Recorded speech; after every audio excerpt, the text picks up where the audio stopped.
Resist not evil. Be not overcome of evil, but overcome evil with good. Nothing on earth can resist an absolutely non-resistant person. The Chinese say that water is the most powerful element because it is perfectly non-resistant. It can wear away a rock and sleep away all before it. Jesus Christ said, "Resist not evil," for he knew in reality there is no evil, therefore nothing to resist. Evil has come of man's vain imagination, or a belief in two powers, good and evil. There is an old legend that Adam and Eve ate of Maya, the tree of illusion, and saw two powers instead of one power, God. Therefore, evil is a false law man has made for himself through psychoma, or soul sleep. Soul sleep means that man's soul has been hypnotized by the race belief of sin, sickness, and death, etc., which is carnal or mortal thought, and his affairs have outpictured his illusions. We have read in a preceding chapter that man's soul is his subconscious mind, and whatever he feels deeply, good or bad, is outpictured by that faithful servant. His body and affairs show forth what he has been picturing. The sick man has pictured sickness, the poor man poverty, the rich man wealth. Young people often say, "Why does a little child attract illness when it is too young to even know what it means?" I answer that children are sensitive and receptive to the thoughts of others about them, and often outpicture the fears of their parents. I heard a metaphysician once say, "If you do not run your subconscious mind yourself, someone else will run it for you." Mothers often, unconsciously, attract illness and disaster to their children by continually holding them in thoughts of fear and watching for symptoms. For example, a friend asked a woman if her little girl had had the measles. She replied promptly, "Not yet." This implied that she was expecting the illness and therefore preparing the way for what she did not want for herself and child. However, the man who is centered and established in his right thinking, the man who sends out only goodwill to his fellow man, and who is without fear, cannot be touched or influenced by the negative thoughts of others. In fact, he could then receive only good thoughts, as he himself sends forth only good thoughts. Resistance is hell, for it places man in a state of torment. A metaphysician once gave me a wonderful recipe for taking every trick in the game of life. It is the acme of non-resistance. He gave it in this way. At one time in my life, I baptized children, and of course they had many names. Now I no longer baptize children, but I baptize events. But I give every event the same name. If I have a failure, I baptize it success. In the name of the Father, and of the Son, and of the Holy Ghost. In this we see the great law of transmutation, founded on non-resistance. Through his spoken word, every failure was transmuted into success.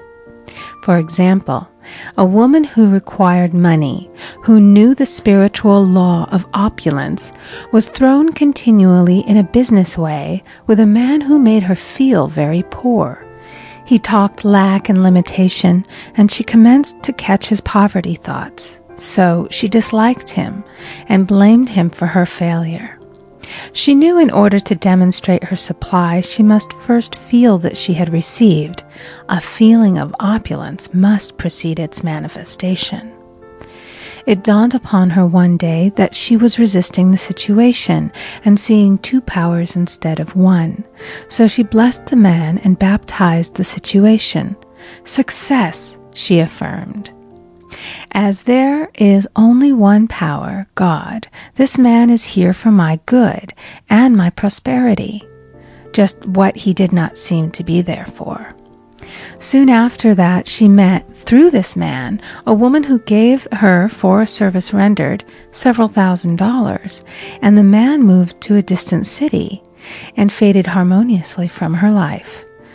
Make the statement, "Every man is a golden link in the chain of my good, for all men are God in manifestation, awaiting the opportunity given by man himself to serve the divine plan of his life. Bless your enemy, and you rob him of his ammunition. His arrows will be transmuted into blessings." This law is true of nations as well as individuals. Bless a nation, send love and goodwill to every inhabitant, and it is robbed of its power to harm. Man can only get the right idea of non-resistance through spiritual understanding.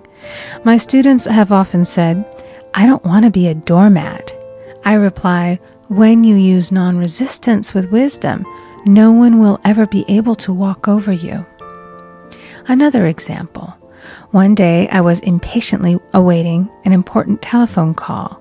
I resisted every call that came in and made no outgoing calls myself, reasoning that it might interfere with the one I was awaiting.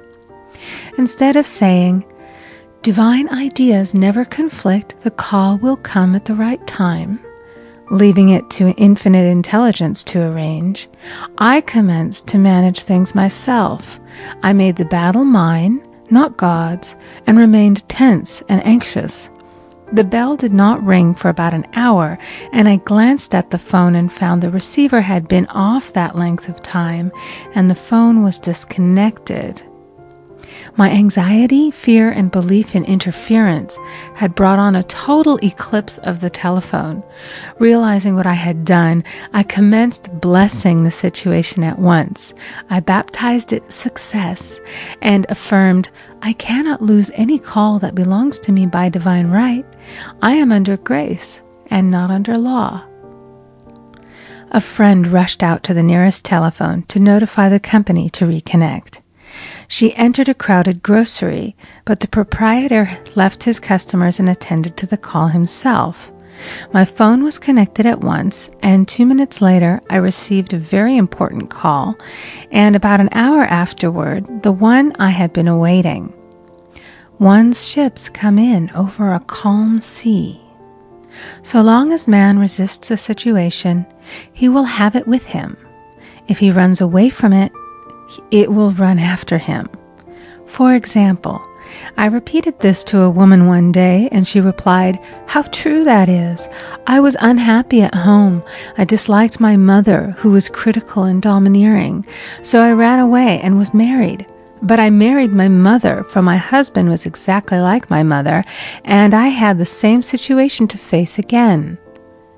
Agree with thine adversary quickly." That means agree that the adverse situation is good. Be undisturbed by it, and it falls away of its own weight. "None of these things move me" is a wonderful affirmation. The inharmonious situation comes from some inharmony within man himself. When there is in him no emotional response to an inharmonious situation, it fades away forever from his pathway. So we see man's work is ever with himself. People have said to me, "Give treatments to change my husband or my brother." I reply, "No, I will give treatments to change you. When you change, your husband and your brother will change."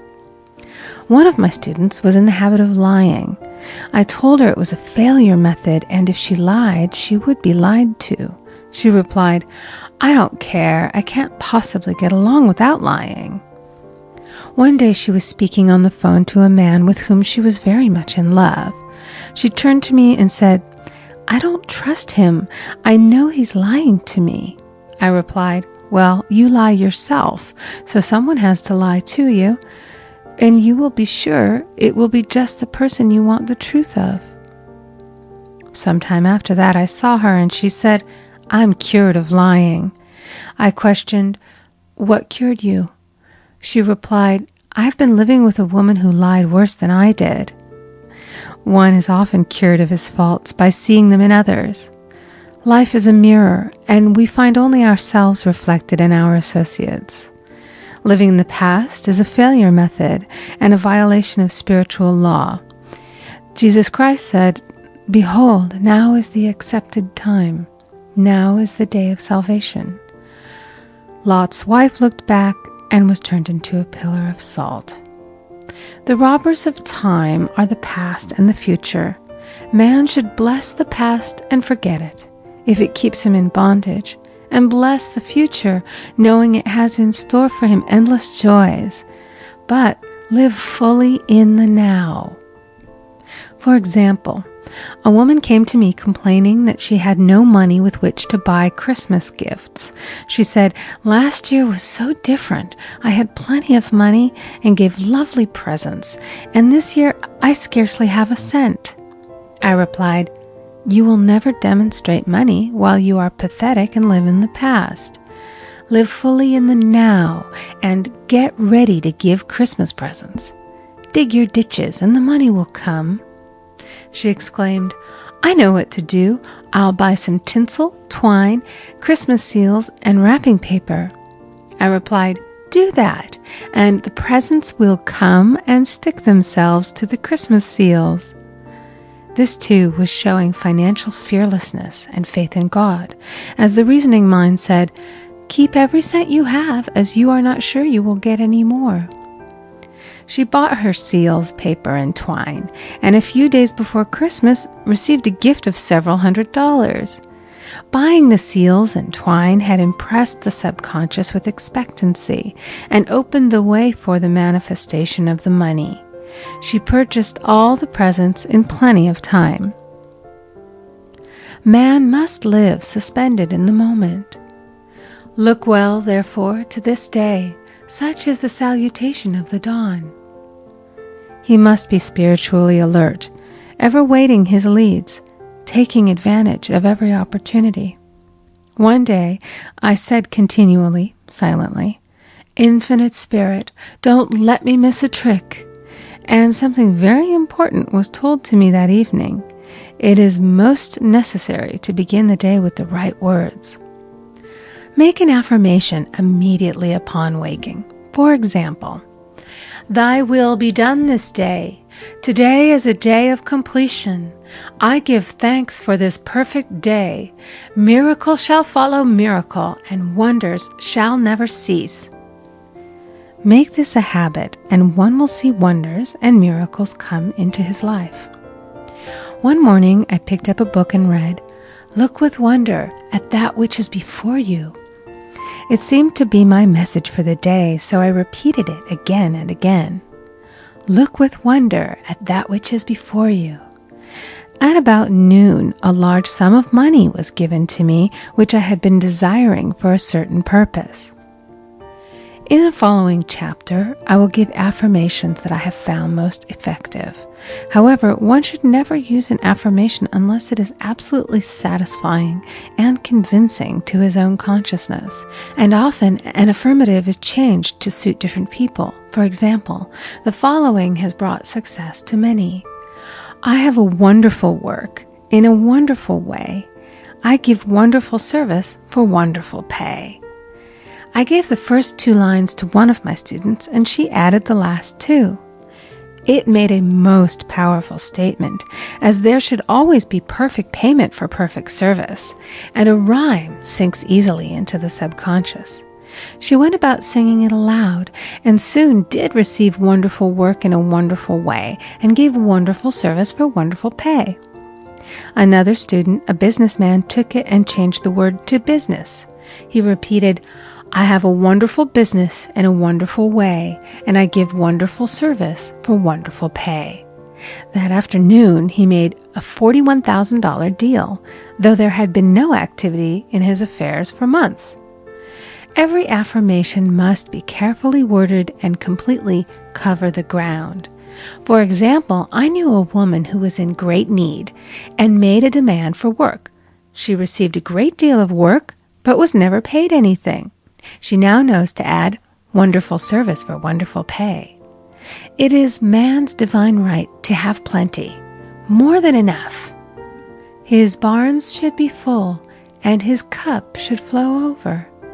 This is God's idea for man, and when man breaks down the barriers of lack in his own consciousness, the golden age will be his, and every righteous desire of his heart fulfilled.